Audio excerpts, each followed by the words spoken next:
In the last episode, I talked about the importance of tenants.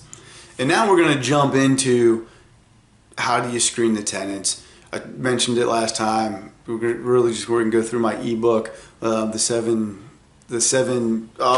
man, it's been a long day, forgetting things already. 7 proven steps to selecting a quality tenant.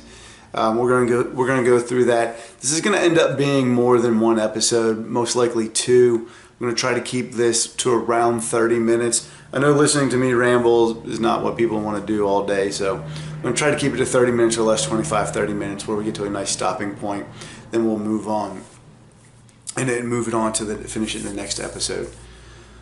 So before we get into screening tenants, there's a important piece of tenant selection I haven't talked about yet, and that is you, the property owner, and your financial viability. And so what do I mean by your financial viability? And basically, like, how liquid are you for this property? Like, are you hurting for cash and have to place someone quickly? Or are you okay with when I say okay, I mean financially okay. None of us want a month of vacancy. But are you financially okay with reserves to pay for a month of vacancy if that's what it takes to find that quality tenant? Because if you are just trying to get, like, if you're financially hurting and you just need to get a tenant in there as soon as possible, you're going to settle on someone who might not meet your standards. I should know. I speak from experience. Back when summer 2008 hit in 2009, we took any tenant because financially, me and my business partner, we were crushed. And so we needed someone paying rent, and so we didn't screen as well as we should have because we wanted someone in there. And so you see, and so by just putting anyone in there, we were punting problems down the road. So we had higher eviction rates than we should have. We had more tenants skipping out on rent because we were just putting anyone in there as quick as possible. And once we were able to get to where we could screen tenants better, that was my duty with screening tenants. So when I got better at screening tenants and we had more financial viability, we were able to be more selective and take a little bit more time. And magically, our financials on the rental property started improving as well. All of our properties started producing better.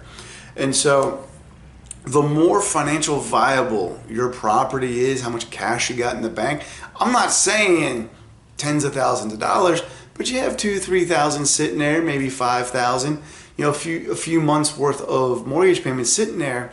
It gives you a lot more confidence to take your time and select a quality tenant rather than putting in the first person who applies, because you want the first qualified applicant, not the first applicant. And that's what we're looking for, is that first qualified applicant. So from experience has told me, the less financial viable you are, the higher likelihood you are to get that bad tenant, because you're not going to take the time to screen as well as you should. So your financial viability is vital in the tenant selection process. And if you're behind the 8 ball and you need that tenant in there now, and you really don't have the financial viability to wait, you got to figure it out, because you're just going to be punting that problem down the road. You need to build a reserve fund, and then you also need to have a replacement fund. You can combine them into one. Your reserve fund is, for when the property is vacant, and any other miscellaneous things that pop up. Your replacement fund is typically considered, replacing the refrigerator, replacing the HVAC unit. I lump it all together for single family and just put it as a reserve fund. Typically you see a separate reserve fund and a replacement fund in multifamily, even small multifamilies. So for single family, it's not really something you need, just lump it all into a reserve fund. So your financial viability is vital. And when you're behind that 8 ball, I have empathy for you. I've been there. It sucks. You got to figure out a way to get through it, plow through it. As soon as you do get a tenant in there, put all of your money, extra money, into a reserve fund till you can build it to where you need to, and go from there. I mean, it's what you got to do. So, all right, let's start talking about the 7 steps. As a recap, let me run through the 7 steps quickly, and then we'll start with step 1. So those 7 steps: pre-screen your applicant. 2, physically show the property. 3, have a rental application. 4, charge an application fee. 5, conduct your credit and background checks. 6, stick to your criteria. 7, charge a full month's security deposit. Now, in order to pre-screen your tenants, you need to know what your criteria are. So, although stick to your criteria is item 6 on that list, you need to have your criteria already written out. And so, some of the things that you're going to want to look for when you pre-screen a tenant, okay, let me rephrase that. The best way to decline a prospective bad tenant is to let them decline themselves. And so, because anytime you decline someone, there's additional work you need to do. And the way people decline themselves are, they read your criteria and go, oh, I do not meet that criteria, so I'm not going to apply. And so that's the easy declination you'll ever have, because you didn't have to do it. They self-selected that they didn't qualify. Now, I'm not saying you should have such ridiculously high standards that everyone does that. No, you don't want that. But it's what gets rid of the tire kickers. Because I once had a person who called and they wanted to see the house. And off the top of my head, I don't remember what was it. Either they didn't have enough income or their moving time frame didn't work. So whatever it was, just instantly disqualified them from applying. If they applied, I would have declined them instantly. There's no need. And they said, well, I want to see the house anyhow. And I said, well, no, I'm not going to show the house to you. And they said, well, isn't it your job to show rental properties? And as quickly as can be, my instant answer was no. My job is to fill rental properties, not show them. And that's something you have to remember. You as a landlord, you as a property owner, and if you're a property manager watching this, you as a property manager, your job is not to show the property. Your job is to fill it with a qualified tenant. That's a big difference. So many people in real estate talk about it's a numbers game. It's a numbers game. Just show, show, show until someone bites and applies and you approve them. I agree it's a numbers game. But time is a diminishing asset. You don't want to waste it on tire kickers or people you know who aren't going to be qualified, and that's why you pre-screen. And so the way my numbers work is, so when I look at advertising to a tenant, we start off with a real high number. The number of tenants who view either the listing on Zillow, Zumper, other listing websites, and then how many make it to my company's website. You might not have a website, and so you would skip this number. And so how many view it on the website, and then how many people call or email, and then from there, how many requests is showing, and then from there, how many are actually meet our bare minimum pre-screening criteria. Then we show, and then how many apply from there and are approved. And so for me, it's not, that top number's not how many people are seeing the property in person. That's the wrong number to analyze. The number you should be looking at is how many people are inquiring about the property. That's number one. That's the number you care about, because then the more people that inquire, the more likelihood you are to get an application. Not the number of people that see it. So start at that top number. How many people are inquiring, either via email or via phone, or whatever other method they inquire. That's the number you're looking for. And then once that's in your advertising, that's where you need to gauge it. And from there, you do your pre-screening. So my company, I set it up so that way the pre-screening things we ask for: name, phone number, email address, because I need to know who I'm contacting, plain and simple. From there, I ask, what is your estimated credit score? Because my company, we have, for standard credit score, our standard credit score is 560. Why 560? Because that's what TransUnion Smart Move told me. not them specifically, but what I read in their website. They do all their little algorithms and all that kind of stuff, and they determine 560 via their smart move. This is only for TransUnion smart move, which is what we use. 560 is their pass or fail, and I figure they're a massive company and they've screened millions of more people than I have in my lifetime, or that I ever will. So I'm going to go with their recommendation. Because they're smart, and their number is geared towards a renter's likelihood to default on rent. And so that's why they went with 560. So it's not the credit score you're going to get when you go pull your credit, because a bank's going to pull your credit for a different reason. So that's why my company set it at 560. For us, it's not a deal breaker if the credit score is 520. And so then we can, if the credit history passes, we do additional security deposit. So what happens is, so someone says our credit score is 600, I'm cool, I don't even mention it from there on out until they apply. If they say their credit score is 520, I say, okay, your credit score is beneath 560, which is our threshold for no additional security deposit. But if your credit score comes in at 520 and you're approved, we would require additional security deposit in the form of last month's rent. And so, because what we do is I actually look at the credit history more than the credit score, because your credit score is trailing 7 years. And I really only care about the last year or two, specifically the last year. Are they making payments on time? And that's way too in depth for a pre-screening discussion. To decide whether I'm going to show them, I do that when we screen the application, when we process the application. So, but I tell them, we focus on rental history. Recent credit history more than your credit score, but with a credit score below 560, we would do additional security deposit in the form of last month rent. Is that fine with you, or would you be willing to submit that? And if they say yes, then we'll show it to them. If they say no, then we don't show it. And then we pass on that prospective tenant. The reason being is you want to stop. So there's a business management book. I forget it off the top of my head, the guy who wrote it. Super smart guy. I can see the book cover. I think it's High Output Management or something like that.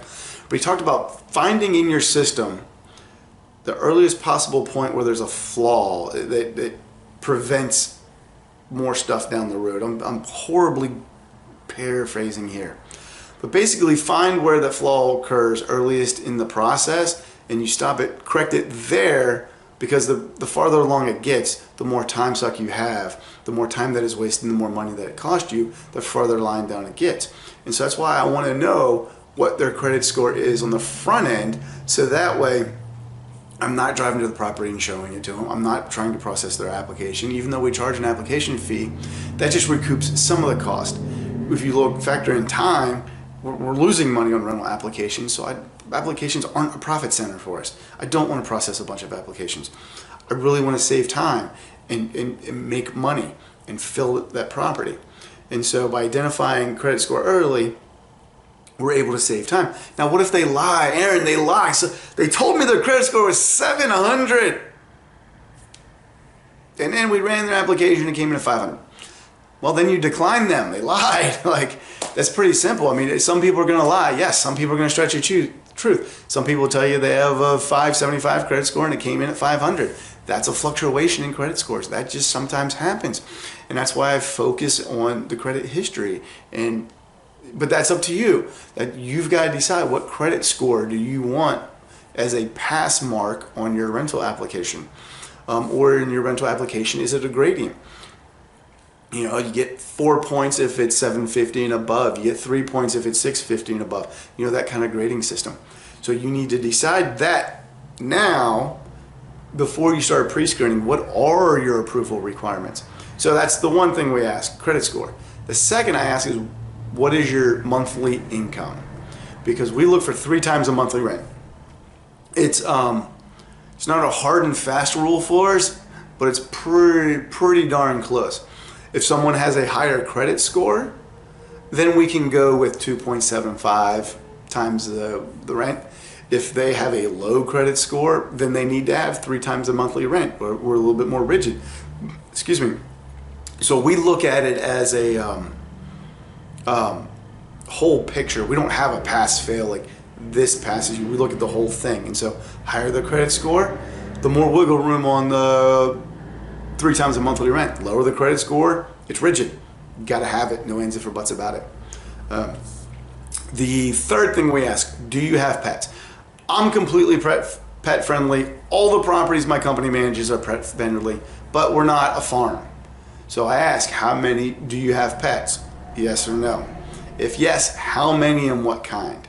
So if they're like, we have 10 fish tanks, sorry, this is not an aquarium. We got 4 dogs, not a farmhouse, can't come in, can't rent. So we're stopping that. Our limit's 2 pets.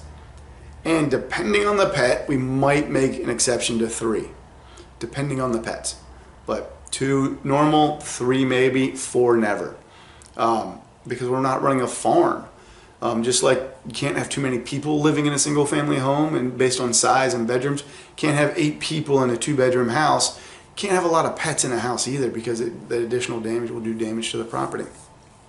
Now when I say occupancy laws, check your local and state ordinances. They're the ones that are going to govern that. Pretty much all states have all local municipalities have a definition of single family and in what goes into a single family, and they'll define that. And it varies by municipality. Here in the Charleston area, we've got 10, 12 different municipalities, and they all have a different definition of what makes up a family. Not from a HUD related standpoint, but from a statute standpoint. Because one family, one single family home. The residence, and pretty much everyone says that. So that's why I ask how many pets, because same thing, like can't have. I digress. Moving on. So we ask about pets and ask them, when are you looking to move? Because if we're looking for someone to move April 3rd, in May, excuse me. If we're looking for someone to move in May 1 because the previous tenants are there until April 30th, and they want to move April 1, that's not going to work. We're not going to show them the house. I'll tell them, hey, the house is occupied until April 30th, so we're not going to be able to accommodate that move-in date. And so we don't want to show it because it means no, they're not going to apply. Now, if they're looking to move July 1st, we still don't show it because we don't want the house to sit there vacant for 2 months while someone comes to move in. We want someone to move in a week or 2 to that date, if possible. Push comes to shove, yeah, we'll go 4 dates. I mean, a month out. But that's why we ask. So that way we can pre-screen them there. And so those are the 4 things my company asks. Now, you might be anti-pets, and you might say no pets. And so that's even a bigger reason why to do pre-screening on pets. Even though you have a no pet policy, doesn't mean you're going to keep all animals out. Remember, service animals and emotional support animals are governed by federal law. So make sure you follow all federal, state, and local statutes when it comes to those animals. Pre-screening, I mean, it's vital.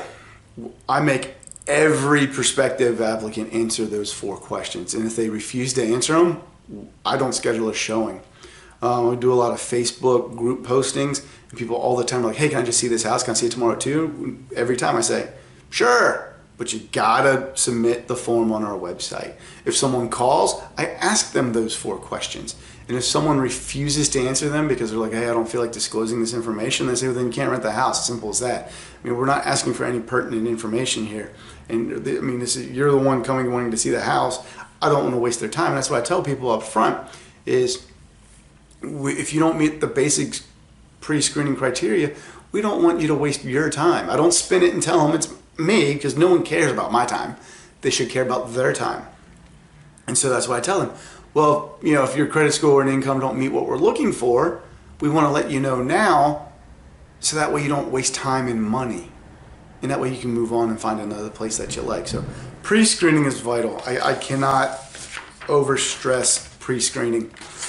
It's probably the most important step in this process is pre-screening.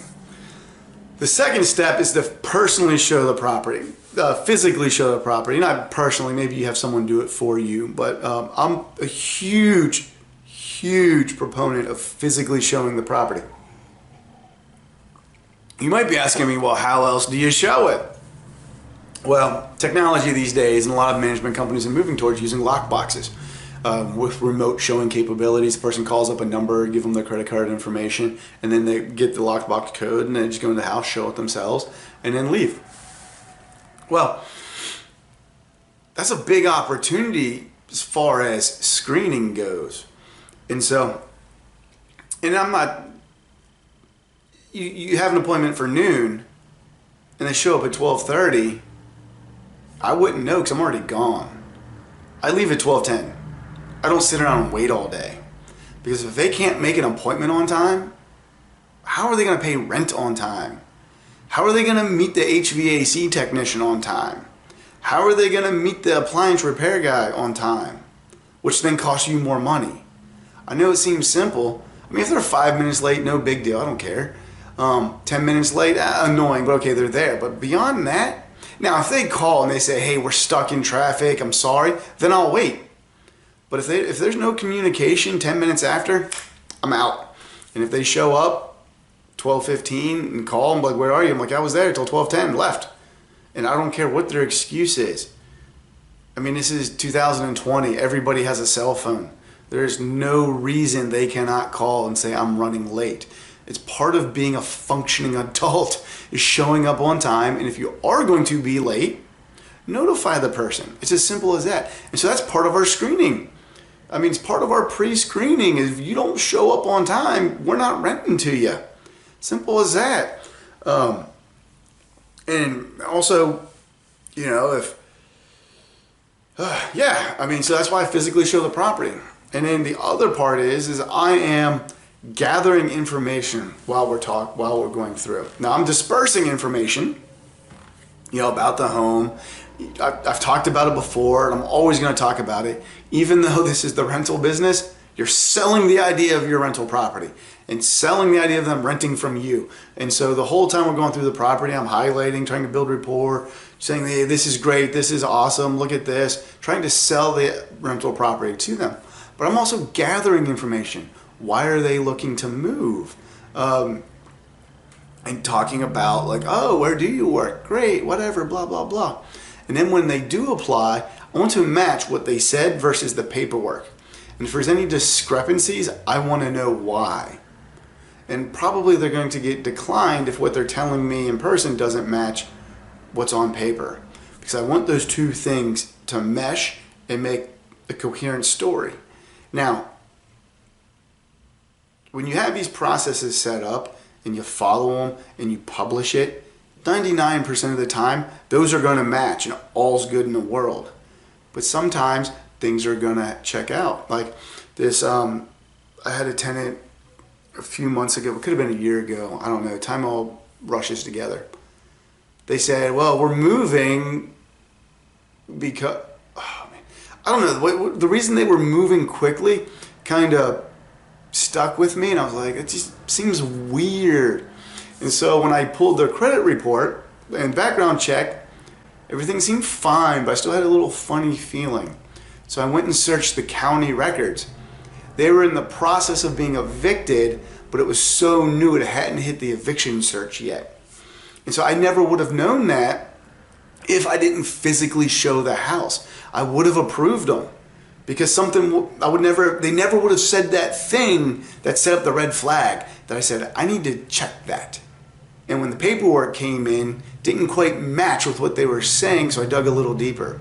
Whereas if I didn't physically show it, if I had just had a lockbox on the door and let them go do it at their own convenience, there would have been no red flag and they would have been in there. And now they probably would have been, if they're being evicted from one place, they're having financial problems, they're probably going to be evicted from the next place.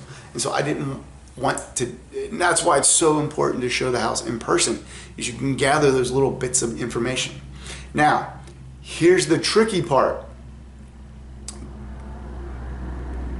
Professional tenants is a term that I use for tenants who now have gamed the system, that take advantage of landlords and are bad tenants. Professional tenants know that once they meet you in person, you're more likely to approve them. And that's why bad tenants will be like, oh, I just want to see the house. I want to meet you. I want to tell you my story. And that's when you say, well, what's your pre-screening? And you fall back on your pre-screening and ask them those questions. And you got to ask it to every person. Remember, if you start pre-screening, you ask it to every person. Every tenant has to be treated the exact same.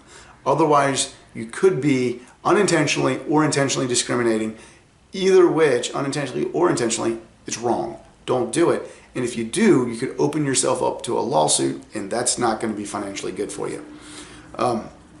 Just never discriminate. I'm a big proponent of that.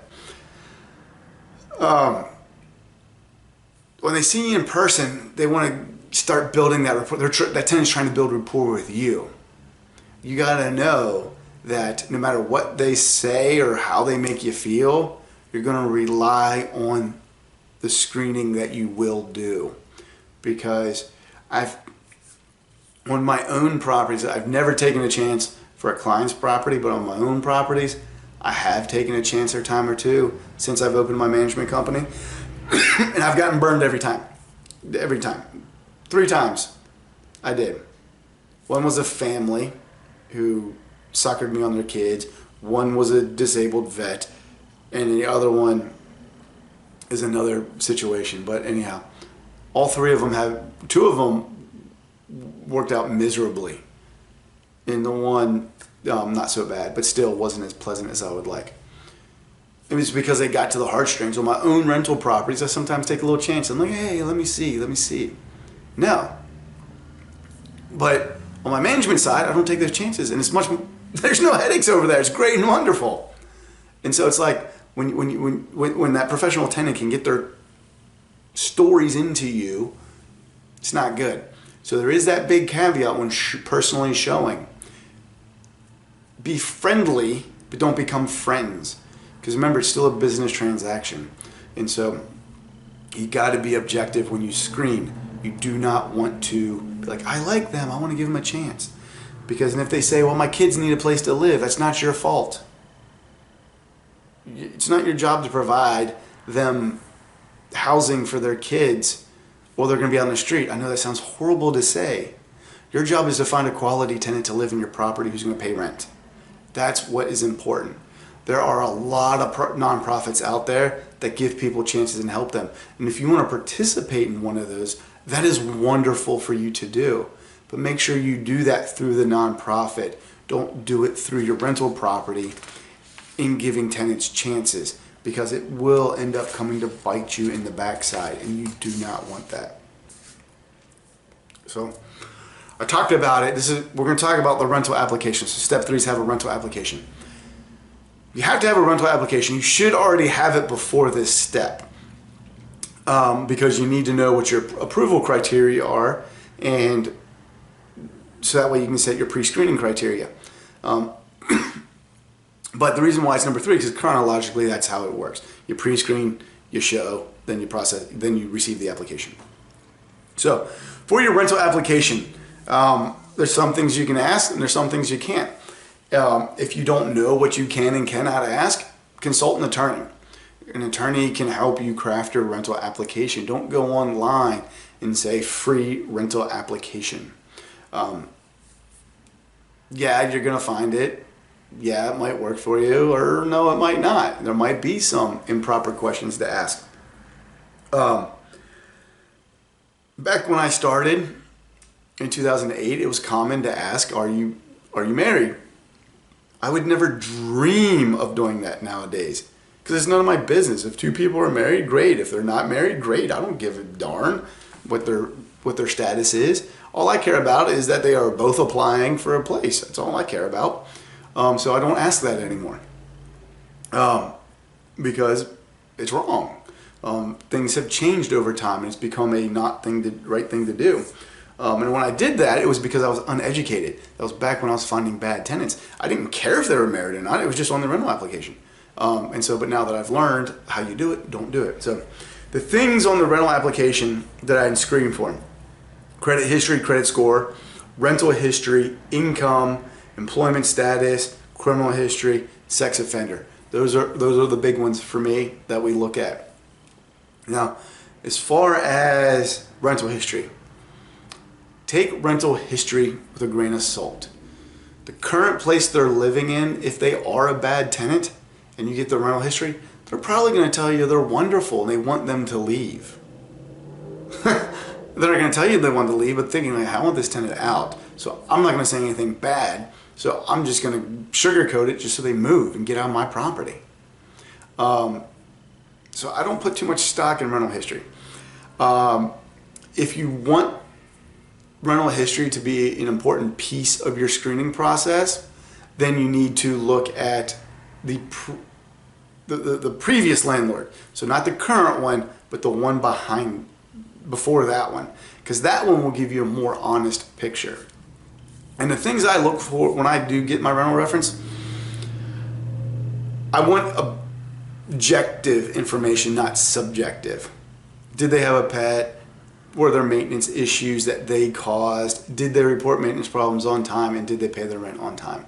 Those are the things. I don't want to know, were they easy to work with? Were they nice? Were they mean? None of that stuff matters, because that's a lot of interpersonal relationships that I think I'm good at. And so if someone is a headache, then I'll work with them and make that relationship work. So you got to have that rental application, because you can search all those things. Let's see. Yeah, my packet goes into quite a bit on rental application. So we're going to go through it and then call it a day. So it's 31 minutes now, so we're probably going to get to 33, 34. My company processes applications on a first come basis. That doesn't mean whoever submits their application first are the only ones considered. There's numerous ways you can process applications, and your state law and local laws might govern it, so check those. But here in my state, you can kind of do whatever. You can take 10 applications if you want. You can take just one application if you want. It's whatever you do. Now, if you take an application and you take a application fee, process that application, because they paid you to do that. Otherwise, you're committing fraud. Just don't do it. Don't view application fees as an income source. It makes you a bad person. It'll come back and bite you. I promise. It will. So the way my company does it, the first person or first set of applicants to provide a completed application process packet that is approved gets the first option to rent the house. So if two people apply at the same time, two sets of applicants apply at the same time, whichever one finishes processing first gets the option to rent first. That's qualified. So we don't ever get to the point where we have two qualified applicants. Which one are we going to pick? We're going to pick Jimmy or we're going to pick Billy? We don't. We got Sally's application finished processing first and she's approved. Well, Janet's application might look better, but she was approved second. We're going with Sally because it was her packet. We don't have a grade of this is good qualified, this is great qualified. You're the qualified and you're not. Some companies do it. We're going to pull all that in our applications together, and then we're going to grade them all, and whoever's the best gets the property. If that's how you want to do it, like I said, just consult with an attorney, make sure that's legal in your area, and that's what you do. For me, that presents some headaches, and I don't want to mess with that. And quality tenants who know they're going to be approved might pass on your property because they're like, I don't want to potentially waste an application fee. And so that's a selling feature of me to tenants. And what that also does is it creates a sense of urgency. Because remember, I'm selling the idea of renting this property. And urgency is one of those things. And so when I tell people, yeah, the first applicant who submits a completed application and is approved, they're the only ones that get the opportunity, they get first right of refusal for renting the house. Now, I have people say, so if we take a few days to decide and then submit the application and someone else has already applied, we don't even get considered? I say, that's right. And I tell them, remember, always spin it to benefit the prospective tenant. They don't care about you trying to fill it as fast as possible. It's my same thing I use all the time. Filling out rental applications and spending these application fees gets expensive. And I don't want anyone to waste their money. So that's why we do a first completed packet that's approved, or they get first right of refusal, because I don't want people to waste money.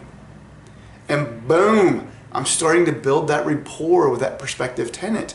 So that way when they move in, if they move in, it's a better working relationship on the front end. We're starting off where I care about them, because I do genuinely care. But there's also the benefit of urgency, and I'm creating that sense of urgency, selling the idea of renting the property. Prospective applicant doesn't care. So I don't want to tell them that's why I'm doing it. I want to give them the reason that benefits them. So, and the other big thing reason why I like to do it is it removes all perceived discrimination. If you bring in 5 applications and they're all approved, why did one get approved and the other 4 get disproved? And you can use a completely objective grading system. And like, look, see, this person had 24 points, you had 23 points, and these other 3 people had 20 points, so I took them with the 24 points. But you can still, you open yourself up to the potential of a discrimination lawsuit because you still took one person over others. And I just don't want to deal with that headache. And that's the other reason why we do first completed application served. Because it removes that potential viewpoint of discrimination, because I don't discriminate, fully against it, and so I don't want to have any policies that could be construed potentially as discriminatory or open myself up to a discrimination claim. So that's processing having a rental application. So yeah, in 30 minutes we only got through 4 items. 1, owner viability, pre-screen, physically show the property, and then 4, have a rental application. So, and that took 36 minutes. That's a ton of stuff. I mean, I could talk about tenant screening all day. Not sure if the next episode will give all that we can finish up the tenant application process. If you want to go ahead and dive into the packet, head on over to successfulrental.com and you can sign up for my newsletter, and we'll get that ebook sent directly over to you. So hopefully we'll wrap all this up in the next episode, if not two tops, but probably the next episode. Since we did cover 4 items here, we'll be able to get to the last 4 in the next one. So, all right. Well, I hope you found this this episode informative. If you have any questions, head on over to successfulrental.com and you can sign up for the newsletter and respond to that with any questions you have. Or you can head on over to Facebook and join me there and ask questions there. All right, hope you have a good one.